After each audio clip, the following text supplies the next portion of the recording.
Nah, barulah kita masuk di dalam hadis yang sekarang yang dibahas oleh Rasulullah sallallahu alaihi wasallam, zurul gubura fa innaha tudzakirukumul akhirah. Hadis rawahu Ibn Majah. Hadis yang diriwayatkan oleh Ibn Majah, Nabi bersabda, Nabi Muhammad bersabda, zurul gubura, hendaknya kalian berziarah ke kuburan-kuburan. Hah? Nabi suruh kita ziarah kubur. Zurul gubur, ziarahi kuburan-kuburan.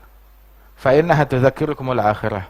Salah satu manfaat ziarah kubur mengingatkan kita akan akhirat. Salah satu manfaatnya. Ada banyak manfaat, tetapi salah satu manfaat ziarah kubur adalah mengingatkan kita akan akhirat. Kuntu nahaitukum an ziyaratul kubur. Dulu saya pernah melarang kalian untuk ziarah kuburan. Al-an fazuruha, sekarang ziarahi. Nah, berarti pernah dilarang. Dulu di awal Islam dilarang ziarah kubur. Pertanyaannya, mau ziarah ke kubur siapa? Hah? Ziarah kuburan siapa? Penyembah berhala, yang menyekutukan Allah, yang mabok-mabokan, yang kerjaannya di bawah patung, itu dia. Siapa yang mau diziarahin saat itu? Al-an fazuruha, sekarang ya ziarahin. Udah banyak muslimin yang mati syahid, yang terbunuh di medan perang, atau yang sakit, zuruha, ziarahin. Nabi SAW ziarah ke Baqi' hampir setiap malam. Di malam nisfu Sya'ban ziarah ke Baqi'. Ziarah ke Uhud sallallahu alaihi wasallam. Berziarah. Tahu gak waktu Fatah Mekah Nabi nginepnya di mana? Tahu di mana Rasulullah menginap saat Fatah Mekah? Diperintahkan nginepnya di tenda. Nabi bilang, tenda saya pasang tahu di mana? Di Hujun. Tahu Hujun mana? Hujun itu adalah kuburan Siti Khadijah. Amar amtudrab khaymatu fil Hujun. Nabi memerintahkan tendanya dipasang di Hujun. Tuh posnya Nabi Muhammad sallallahu alaihi wasallam. Terus para sahabat mereka berziarah. Yang ziarah ke Uhud, Sayyidina Abi Bakar As-Siddiq, kemudian juga Sayyidina Umar ibn al-Khattab, yang ziarah ke Uhud, yang ziarah ke Baqi', kemudian juga yang ziarah ke makamnya Rasulullah sallallahu alaihi wasallam. Nabi ziarah ke makam Nabi, ke makamnya Nabi Musa. Marartu ala qabri Musa, saya melalui kuburannya Nabi Musa, lewat di kuburannya Nabi Musa. Ziarah ke kuburannya Nabi Musa, menyaksikan Nabi Musa hidup dalam kuburannya, lagi sholat di dalam kubur, doa di dalam kuburannya. Terus sudah gitu, bukan cuma sekedar lewat di kuburannya Nabi Musa, Nabi bilang kepada para sahabat, Qabr Musa wa huwa indal kathibil ahmar. Nabi bilang, lau kuntum thamma la araitukum makana. Kalau kalian ada di situ, saya bakal tunjukkan di mana kuburannya. Ada apa Rasulullah mau nunjukin kita kuburannya Nabi Musa? Biar kita pasang pelang, dilarang ziarah, gitu? Tidak. Yang ziarah syirik. Biar kita pasang slogan begitu? Tidak. Justru Nabi ngasih alamat. Nabi kasih alamatnya, wa huwa al-qabr indal kathibil ahmar fi jambi tariq ila Baitul Maqdis ramyat hajar. Kuburannya Nabi Musa di Indal Kathibil Ahmar, di sebuah tempat bukit yang tanahnya itu bebatuannya kemerahan, kemudian di tepi jalan menuju Baitul Maqdis. Jaraknya dari Baitul Maqdis ramyat hajar, satu batu jaraknya. Dikasih alamat lengkap. Nah, kalau kita dikasih alamat lengkap tuh biar apa? Ada orang ngasih nomor telepon, ini nomor telepon saya. Artinya apa? Jangan telepon saya, awas menghubungi saya, begitu. Awas salah pencet ya, ini nomor saya yang ini, awas kamu salah pencet. Ya kagak, kasih nomor telepon artinya telepon saya. Dikasih email, ini alamat email saya, artinya apa? Hubungin saya. Bukan awas kamu lagi ngetik, ngirim email salah ngetik ke sini. Dikasih alamat. Orang kasih kartu nama, ini alamat saya di sini, nomor telepon saya, begitu nih alamat lengkapnya. Buat apa? Berkunjung, datanglah. Nah, ini Nabi Muhammad mengiklankan kuburan Nabi Musa. Mengiklankan kuburannya Nabi Musa. Tapi sahabat Akidahnya mereka bersih, selamat. Mereka adalah pentauhid sejati. Nggak ada mereka, untung situ nggak ada orang yang mulutnya usil, yang bilang, mengklaim dirinya bertauhid, terus dia bilang, Muhammad, syirik itu. Kamu nyuruh orang syirik? Datang ke kuburan, la tusyaburi hal. Jangan melakukan perjalanan jauh, kecuali ketiga masjid aja. Ngapain nyuruh orang ke kuburannya Nabi Musa? Syirik. Kayaknya untung tuh orang nggak jadi nabi. Nabi kita Nabi Muhammad sallallahu alaihi wa alihi wasallam nggak bakat banget jadi nabi orang kayak begitu. Kata, untung dia nggak hidup di zaman Nabi. Kalau hidup di zaman Nabi, Nabi bisa disyirikin, Nabi bisa dibid'ahkan, begitu. Nabi bisa bisa ditegur, bisa disalah-salahkan. Waliyadzubillahi min dzalik. Rasulullah ziarah begitu melewati kuburannya Nabi Musa. Kemudian udah gitu bukan cuma kuburan Nabi Musa, ngelewati pohonnya Nabi Musa. Ada apa ke pohon? Kok jadi nyembah pohon? Udah gitu bukan cuma sekedar ngelewatin pohon doang. Sholat di pohon. Sholat di bawah pohon. Waduh, sholat di bawah pohon. Apa nggak takut syirik? Nabi rupanya belajar tauhidnya mesti belajar dari dia dulu kali ini. Dan bukan itu aja. Nabi Muhammad sholat diperintahkan oleh Jibril, turun di sini, sholat. Ini di Fil Bukhari semuanya ada. Saat sholat, selesai sholat, ditanya, itu tempat apa? Itu adalah tempat Baitul Lahm. Baitul Lahm, haitsu lida Isa, tempat lahirnya Nabi Isa. Waduh, Nabi jadi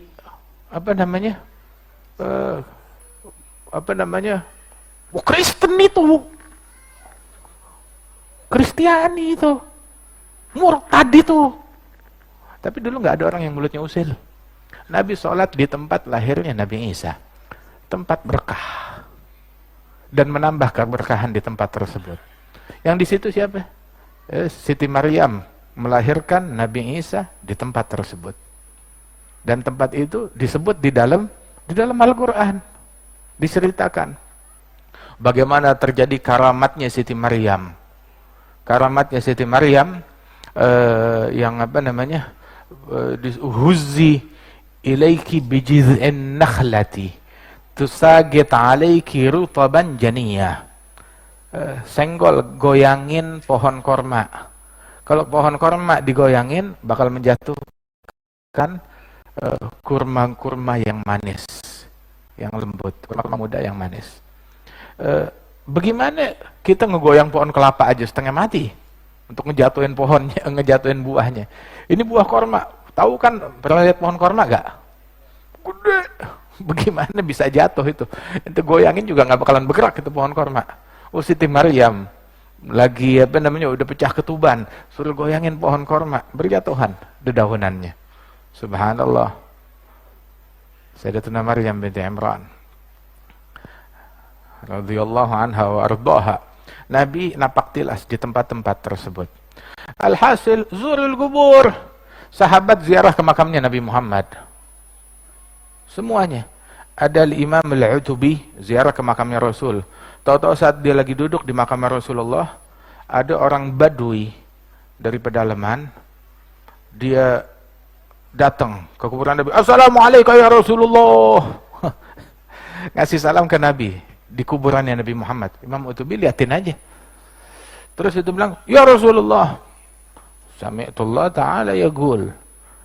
Wahai Rasulullah, saya dengar Allah berfirman, walau annahum idzalamu anfusahum ja'uka fastaghfirullah astaghfara lahum rasul wajadullaha tawwabar rahima. Saat mereka bikin dosa, bikin kezaliman, mereka beristighfar kepada Allah. Mereka datang kepada Nabi Muhammad, datang kepadamu, dalam keadaan beristighfar kepada Allah, dan Rasul memohon ampunan Allah bagi mereka. Niscaya mereka akan menemukan Allah Maha Penyayang, Maha Pengampun. Saya udah bikin jahat, saya udah bikin maksiat, dan saya sekarang datang kepada engkau, dan saya minta ampun kepada Allah. Tugas saya udah saya jalankan, tinggal tugasnya kamu mohonkan ampunan Allah untukku. Kemudian dia baca syair. Apa syairnya? Ya khaira man dufinat fi turbi a'zumuhu fataba min dhibihin al-ga'u wal agamu nafsi fida'un li qabrin anta sakinuhu fihi al-afafu fihi al-judu wal karamu. Wahai sebaik-baiknya manusia yang jasadnya, tulang-tulangnya dimakamkan di tanah ini, saya mau menggantikan engkau di dalam lubang tersebut. Udah, kamu aja hidup, saya yang tinggal di situ menggantikan engkau. Kata tuh Badui, sungguh sejak tanah ini dihuni oleh jasadmu menjadi harum, menjadi obat. Tuh Badui. Itu masih banyak ulama yang ada di situ, nggak ada yang bilang, hei kamu syirik, kamu bid'ah, ngomong begitu. Enggak. Ya, Imam Utubi mendengarkan begitu. Sampai tuh orang selesai ngomong, dia jalan pulang. Terus ketiduran Imam Utubi. Saat dia ketiduran lagi duduk gitu, ngelihat Rasulullah. Rasulullah bilang, ya Utubi, ilhaqil Arabi. Wahai Utubi, kejar itu Arabi. Kasih tahu, Allah udah mengampunkan dosa-dosanya. Subhanallah, diampunin dosa-dosanya. Lihat gak? Dalam Al-Quran, yang dibaca ayat tadi oleh orang Arabi itu, dia bilang, walau annahum idzalamu anfusahum, saat mereka menzalimi diri sendiri. Ya, ini maknanya bikin dosa, bikin kesalahan. Bikin dosa, terus langkah kedua yang diambil menurut arahan Allah. Allah mengarahkan, kamu bikin dosa, terus ja'uka, begitu bikin dosa, jangan menjauh, tapi datang kepada Nabi Muhammad. Itu langkah kedua. Ja'uka, datang kepada Nabi Muhammad. Terus setelah datang kepada Nabi Muhammad, astaghfirullah, beristighfar kepada Allah, minta ampun kepada Allah. Terus langkah ketiga, istaghfar lahum Rasul. Sang Rasul beristighfar, memohonkan ampunan Allah bagi mereka. Itu 4 langkah. Tugas orang yang bikin dosa adalah datang kepada Nabi, terus beristighfar kepada Allah. Terus tugasnya Nabi beristighfar untuk orang tersebut. Terus tugasnya Allah memperlakukan hamba tersebut sebagai tawaban rahimah, maha pemberi taubat, maha penyayang. Jalla jalaluhu wa ta'ala azamatuh. Terus juga di sini yang unik. Di sini yang unik. Dalam ayat ini datangnya kemana? Ke Nabi Muhammad kan? Ja'uka, datang kepada engkau wahai Nabi Muhammad. Enggak dibilang ja'uka wa anta hayyun, datang kepadamu saat engkau masih hidup. Ada ayatnya. Memberikan batasan datang ke Nabi saat masih hidup doang, batasan ini adalah bid'ah. Lu nambah-nambahin Quran berarti. Enggak ada batasan saat masih hidup doang. Kalau udah mati nggak boleh didatengin. Kata siapa? Pembatasan ini adalah bid'ah. Nambah-nambahin Quran. Gak usah ditambah-tambahin. Ja'uka, datang kepada engkau, mau masih hidup ataupun sudah wafat. Dalam riwayat yang lain, man zarani maitan faka'anna mazarani hayyan. Yang datang kepadaku saat aku sudah wafat, seolah-olah datang kepadaku saat aku masih hidup, kata Rasulullah sallallahu alaihi wasallam. Makanya itu orang Badui itu datang ngomong ke Nabi seperti ngomong ke orang hidup. Datang kepada Rasulullah seperti ngomong ke orang hidup. Sayyidina Umar setelah wafatnya Nabi Muhammad, kalau umat dilanda sesuatu musibah, bencana, maka Sayyidina Umar teriak di hadapan kuburan Rasul, ya Rasulullah ummatak, wahai Rasulullah umatmu, depan kuburan Nabi. Dan yang lebih dahsyat lagi dari itu, para sahabat mujahidin yang berjihad di zamannya Sayyidina Abu Bakar As-Siddiq di Yamamah, memerangi nabi palsu Musailamah Al-Kadzab. Tahu gak apa slogannya para sahabat Rasulullah, anak didik Rasulullah? Slogan mereka saat berjihad adalah wa Muhammadah, wahai Nabi Muhammad. Yang mereka juritkan, yang dikumandangkan, ya Rasulullah. Ini slogan mereka. Baca sejarah. Slogan mereka, ya Rasulullah, wa Muhammadah, wa Muhammadah. Di sana lagi wa Muhammadah, Nabi Muhammad yang dikumandangkan. Enggak ada yang ngomong, syirik, bid'ah. Enggak ada. Subhanallah. Sallallahu alaihi wasallam. Ziarahin kuburannya nabi-nabi. Nabi Muhammad sallallahu alaihi wasallam ziarah ke kuburan Baqi'. Sekali Siti Aisyah radhiyallahu anha mendapati Rasulullah nggak ada di kasurnya. Kemana nih? Tahu-tahu keluar dari kamar, kemana? Apa dia gilir bini yang mana nih? Menurut Siti Aisyah berpikir begitu. Diikutin keluar. Diikutin Nabi jalan di mana? Jalan kejauhan, nah itu dia. Jalan jauh ke Baqi'. Begitu, oh ziarah kebagian. Selesai ziarah, pas Nabi pulang, Aisyah, kamu kira saya gilir kemana begitu? Tahu gak kenapa saya ziarah ke Baqi? Lailatul nisfu Sya'ban. Ini malam nisfu Sya'ban. Malam nisfu Sya'ban. Jadi kalau ada orang bilang, nggak boleh ziarah malam nisfu Sya'ban, nggak boleh ziarah hari nisfu, nggak boleh ziarah menjelang Ramadan, nggak boleh ziarah Lebaran, nggak boleh ke kuburan. Lah, siapa yang ngebatasin? Ini kan kita baca zurul kubur, ziarahin kuburan. Illa kecuali Yaumul Id, Lailatul Id, sebelum Ramadan. Nggak ada larangan. Pembatasan dan larangan tersebut bid'ah. Orang yang ngejerit bid'ah. Memberikan batasan yang tidak ada dalam syariat, ada bid'ah. Mengkafirkan orang Islam, bid'ah. Membid'ahkan orang yang ziarah kubur, bid'ah. Mensyirikkan orang yang ziarah kubur, bid'ah. Nah inilah, itu dampak dari salah ngaji, salah guru, salah ustadz. Kata.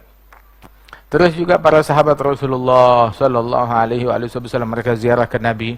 Para tabi'in ziarah kepada para sahabat dan ziarah kepada Rasulullah. Para tabi'in berziarah, kata ziarah kepada para wali-wali wassalihin. Di sini bilang zurul kubur, ziarahin kubur-kuburan. Ziarahi ke kubur-kubur tersebut. Kubur mana aja, silahkan, mengingatkan kita akan akhirat muslimin. Subhanallah. Hakadha. Kan pernah dilarang oleh Nabi Muhammad. Pernah dilarang artinya sudah dibolehkan. Pernah dulu dilarang, iya dulu dilarang. Terus sudah dibolehkan, terus lagian saat dilarang dulu mau ziarah kemana? Mau ziarah kemana? Musyrikin semuanya. Mau ziarah ke bapaknya, ke ibunya, ke keluarga, musyrikin. Bukan orang Islam. Di awal-awal Islam nggak ada orang Islam yang sudah mati. Orang Islam pada masih hidup. Yang udah mati yang orang-orang yang orang tua mereka yang belum masuk Islam.